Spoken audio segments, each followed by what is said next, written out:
大家好，我是国学驿站的老高。今天要跟您聊的这件事儿，可不是茶余饭后的闲话，这是明朝国师刘伯温在临终前留下的4件预言，前3件全应验了，最后一件直指2026年，关系到咱们每个人的命。您先别急着划走，我跟您掏心窝子聊，听我把话说完，保证让您后背发凉。这几年您是不是也有种说不出的感觉，总觉得哪儿不对劲，疫情也好，经济也罢，人心更是越来越乱。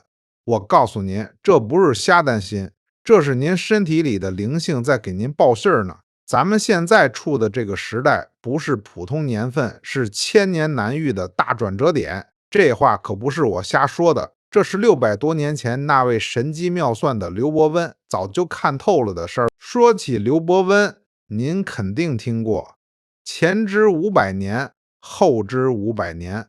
史书上只说他洪武8年病死在家，但史书不会告诉您，就在他咽气前那个深夜，到底发生了什么。根据刘氏家谱记载，那晚刘伯温已经油尽灯枯了，突然间精神一振，像回光返照似的，他把所有人都赶走，就留下最信任的儿子刘连一个人。房间里就点着一盏摇晃的蜡烛，映着刘伯温那张苍白却严肃的脸。他紧紧抓着儿子的手，用微弱但字字千钧的声音交代了4件关于未来的大事。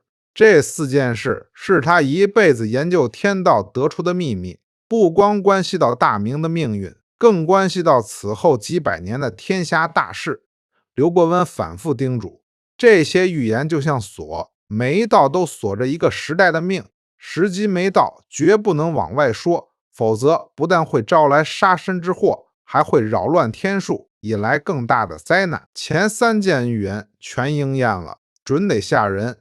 但真正要紧的是第4件预言，它指向的时间正是咱们现在这个时代。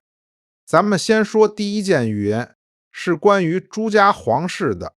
那时候朱元璋还活着，太子朱标虽然死了，但他儿子朱允文已经是板上钉钉的皇太孙，天下看着稳得很。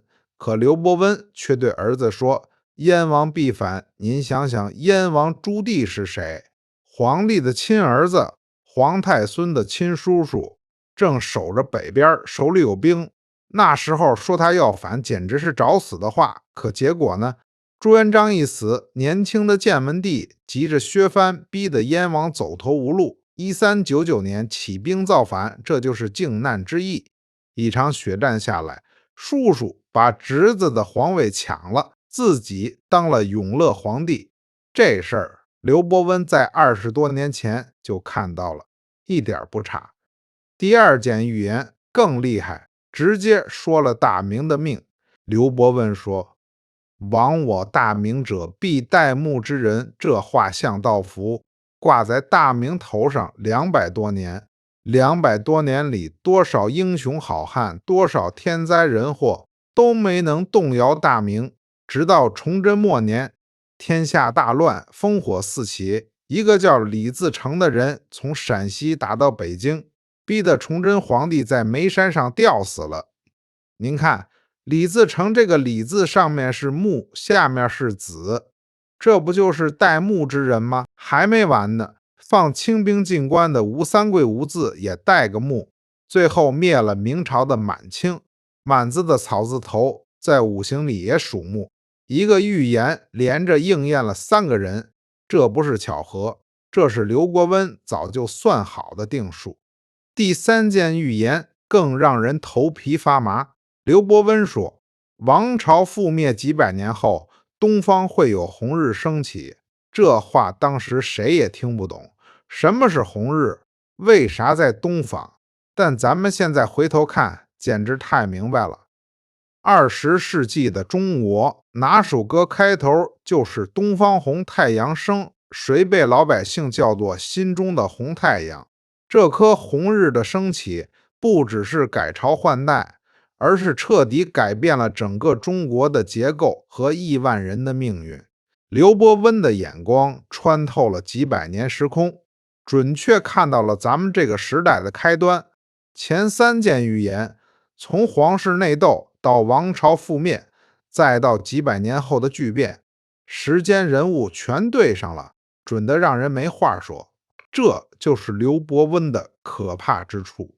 他不是在猜，是在说他看见的未来。所以，当这样一个百发百中的人留下第4件关于咱们这个时代的预言时，您还能当玩笑听吗？前3件只是开胃菜，为了证明一件事，他的预言绝对可信。他真正要留给后世的警告是，那最关键也最可怕的第4件。就在临终前，刘伯温用尽最后的力气，对儿子气息微弱地说：前3件不过是国运兴衰的常事儿，只有这第4件关乎天下苍生的生死存亡，一定要记住。他停了停，像是看穿了600年时空，用微弱却清晰的声音说出那个让后世解密者震惊的时间和地点。直到丙午年圣人出，东南大事起。丙午年就是2026年，东南放眼天下，龙脉指的正是台湾。您仔细想想，一个600多年前的明朝国师，他的预言为啥最后精准指向2026年的台湾？这说明过去几百年的改朝换代、战乱兴衰，都只是这场终极大戏的铺垫。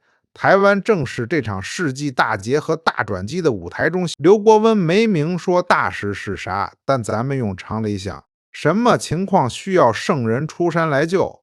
圣人是传说中千年一遇，有无上智慧和能力，能拨乱反正、普度众生的救世主。圣人为啥要在2026年出山？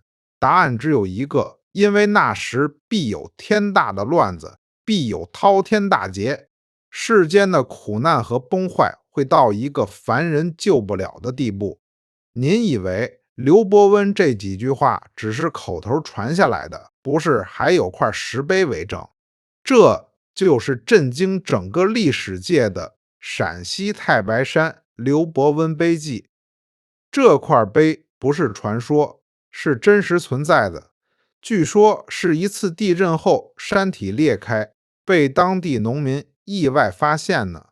专家们拂去石碑上的泥土，看到碑文那一刻，所有人都倒吸了口凉气，因为上面记的不只是对未来大灾难的描述，核心内容竟然跟刘伯温的临终遗言形成了完美的证据链。遗言可以口耳相传，可能失真，但石碑是刻在石头上的铁证，它就像刘伯温留下的时间胶囊，专门要在几百年后的今天被咱们打开。这块碑上刻着几句最让人头皮发麻的数字：贫者1万留1000，富者1万留23。您听懂这话的分量了吗？我请您静下心来，跟我一起算笔账。贫者1万留1000，1万个人里只能留下1000人，这是十不存一的淘汰率，高达90%。这已经不是灾难，是场清洗。但您以为这就完了？更可怕的在后头，富者1万留23，富贵之人1万个里最后只剩23人，这是万不存一，淘汰率是99.97%。这已经不是清洗了，几乎是定点清除。为啥？为啥富人留下的比例比穷人还低上千百倍？刘伯温在这藏了个天大的秘密。这场即将到来的劫难筛选的标准从来不是您的财富、地位、权力，恰恰相反，您拥有的越多，背负的业力可能就越重，在这场审判中就越危险。你以为这几年疫情的冲击、经济的动荡、社会的对立就是劫难的全部了？不，这才是开始，真正的主戏还没上演。刘伯温用这组冰冷的数字，就是要打醒世人，不要再心存侥幸，不要以为灾难离您很远。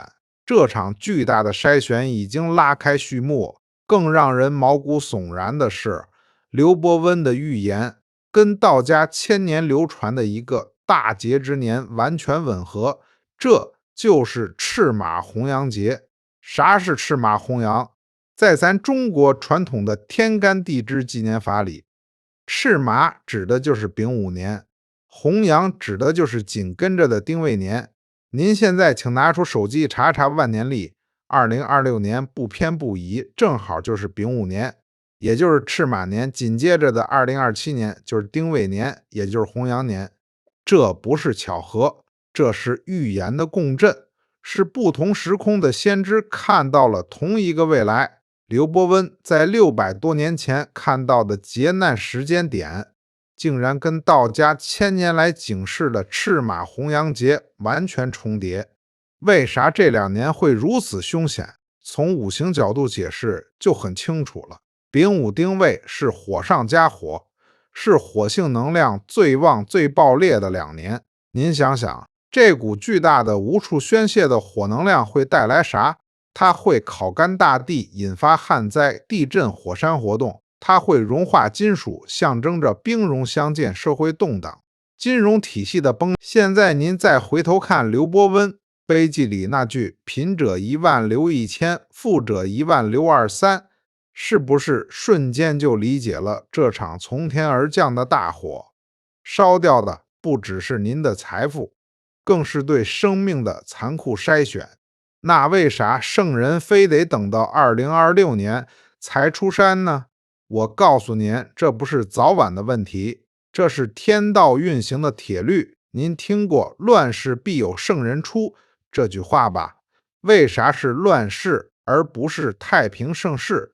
为啥圣人总是在最黑暗最绝望的时候才登场？这不是巧合，这是宇宙运行的铁律。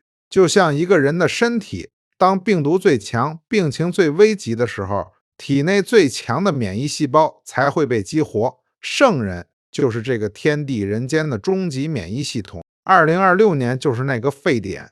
如果圣人不在这个时间点出现，会发生啥？答案很可怕，那就是场无差别的大清洗。当整个世界的恶意、怨气、贪念积累到天道都承受不住时，唯一的办法就是启动重置程序，玉石俱焚，善恶同归于尽，然后再重新开始。但圣人的出现改变了这个剧本，他的降临就像在这场毁灭性的风暴中撑开的一把保护伞。他不是来阻止风暴，因为天道的运行，业力的引爆是没法阻止的。他是来告诉大家风暴中心在哪儿，哪有掩体，该往哪个方向跑才能活下来。圣人的出山，把场无差别的大清洗变成了场有选择的大筛选。讲了这么多，咱们现在必须把焦点拉回自己脚下这片土地。2026年台湾，咱们身边到底会发生啥样的大事儿？我告诉各位，这绝对不是单一事件。根据预言的脉络和当前的局势看，这将是场天地人3劫并发的总清算。首先是天劫，各位有没感觉到这几年的天气越来越极端？要么就是几个月不下雨，水库见底，要么就是台风一来，强度异常，带来破纪录的雨量，造成山崩土石流。这就是天时不正的征兆。在赤马红羊的火运下，火气过旺，水气被蒸腾，大气循环整个被打乱。未来几年，这种极端天气只会更频繁、更剧烈。这就是悬在咱们头上的第一把刀。外来是地劫，从今年开始，东部板块的活动越来越剧烈，大大小小的地震几乎没停过。很多人以为这只是正常的能量释放，但在风水和气运学上，这叫地龙翻身，是地气不稳的表现。台湾这座岛本就是龙脉交汇之处，当赤马红羊的火煞之气跟地底的龙气互相冲撞，最直接的后果就是地壳活动加剧，这就是第2把刀，而且它已经在蠢蠢欲动。最后也是最可怕的是人劫。天灾地变固然可怕，但真正能毁掉一个地方的是人心。各位看看咱们现在的社会，政治上党同伐异，彼此攻讦，为了权力斗到你死我活，国家大事却没人关心。社会上、网络上充满了仇恨言论，人跟人之间失去了最基本的信任，一点小事就能引发剧烈对立。经济上，物价飞涨，年轻人对未来感到绝望。这种内部的纷乱、猜忌和怨气，就是最恐怖的人劫。古人说：国之将亡，必有妖孽。这里的妖孽指的就是混乱的人心。那这位圣人究竟会是谁？他会以啥样的形式出现？近年来，网络上关于紫薇圣人的传说闹得沸沸扬扬，很多人觉得这不过是无稽之谈。但我告诉各位，刘伯温预言的圣人跟传说中的紫薇圣人极有可能就是同一个人。自古以来，人间的治乱兴衰、朝代更迭，都对应着天上星辰的运转。而在浩瀚星海中，有一颗星是万星之主，是天道的枢纽，它就是紫微星，又被称为帝星。近年来，懂得观星的人都发现了个令人心惊胆战的秘密：那颗代表现世权力格局的星辰，其光芒正以一种不可逆转的趋势在衰减偏移。但真正惊人的不是救星的暗淡，而是在它旁边另一颗原本隐藏在凡尘俗世的星，正在绽放出前所未有的璀璨光芒。这就是真正的天象意义，紫微星动。刘伯温在碑记和遗言中还留下了几个极为关键的线索。第一，圣人出东南，这意味着这位救世主会从咱们脚下这片被视为边陲的土地上崛起。第二，此人必有大智慧、大德行。智慧是洞察天道、明辨是非，能在混乱中找到出路的能力；德行是颗无私的心，是愿意为苍生承担苦难、甘愿牺牲自己的精神。第三，圣人不会自称圣人，他会以最低调、最谦卑的姿态出现在人群中，甚至一开始您根本认不出他。说到这里，我知道很多人心中还有一个最关键的问题：既然这场大劫如此凶险，那在圣人出山之前，咱们这些普通人该如何自保？我告诉各位，这场劫难不是无差别攻击，它有极为精准的筛选机制。天道要淘汰的不是穷人或富人，而是那些心术不正、嫉恶成习的人。您可能很穷，但如果您心地善良、孝顺父母、与人为善，您就是那1/1000。反过来，您可能很富有，但如果您的财富是靠欺骗、剥削、伤害他人得来的，那您就是那被淘汰的1/20000。第一条生存法则就是立刻停止一切伤害他人的行为，开始积德行善。您过去种下的每一个恶因，都会在劫难来临时化作业力的枷锁，把您拖入深渊。而您现在做的每一件善事，都会化作护身的功德，在关键时刻救您一命。不需要做什么惊天动地的大事，孝顺父母、善待家人、帮助邻里、心存善念，这些看似微小的善行，在天道的账本里都是实打实的功德。第二条法则是远离是非之地，守护家人平安。不要被政治斗争、意识形态的对立卷进去，不要在网络上散播仇恨，不要在现实中与人结怨。您要做的是守好自己的心，护好自己的家，不被外界的喧嚣和戾气影响。当整个世界都在撕裂对立的时候，您要成为那个保持清醒、保持中正的人。第三条法则是储备物资，但更要储备智慧。很多人一听说要有大劫，第一反应就是囤粮囤水，这没错，有备无患。但真正要储备的是内在的平静、智慧与信念。多读经典，多静心思考，多向内关照自己的起心动念。当灾难来临时，物资会耗尽，但智慧和信念能支撑您走到最后。刘伯温在碑记中还留下了一句极为隐晦的话：“7人一路走，引诱进了口。”许多研究者认为这是个字谜，指向圣人的姓氏或特征。还有一句更直接的：“唯有木土人，万死不招灾。”木加土，这是什么字？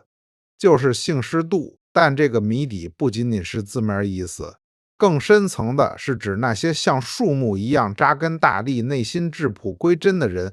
最后我要告诉各位一个最核心的秘密：信者得救，疑者自悟。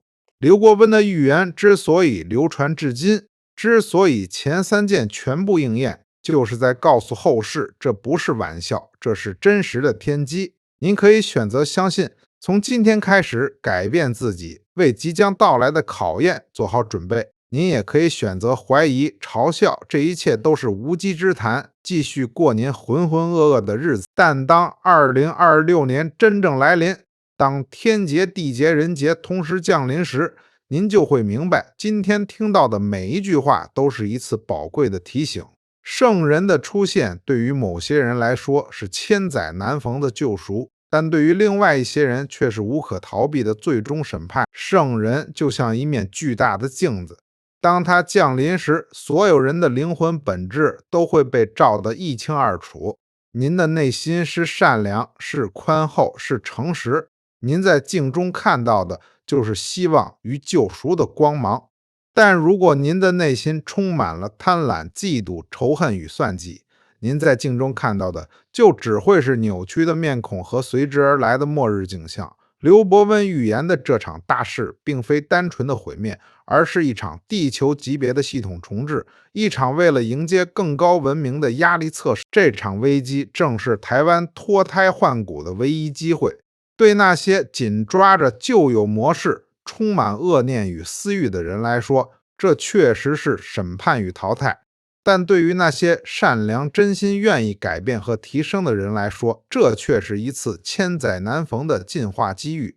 当旧的世界崩塌时，台湾有机会成为全世界第一个迎接圣人实践新纪元思想的样板区。所以各位有缘人，如果您今天听到这些话，如果您的内心深处感到一丝触动，那就不是偶然，那是您的灵魂在向您发出警讯。不要忽视它，不要逃避它，面对它，接受它，然后行动起来，因为时间不多了，留给咱们的只剩下最后1000多个日夜。刘伯温的预言不是为了吓唬您，而是为了唤醒您，唤醒您内在的善念，唤醒您对天道的敬畏，唤醒您对生命的珍惜。只有醒过来的人才能在劫难中活下来，才能在新时代到来时成为那个重建世界的人。好了，今天的内容就到这儿。如果您觉得有道理，请您点个赞，把这份警示分享给身边的人，让更多有缘人看到。我是国学驿站的老高，咱们下期再见。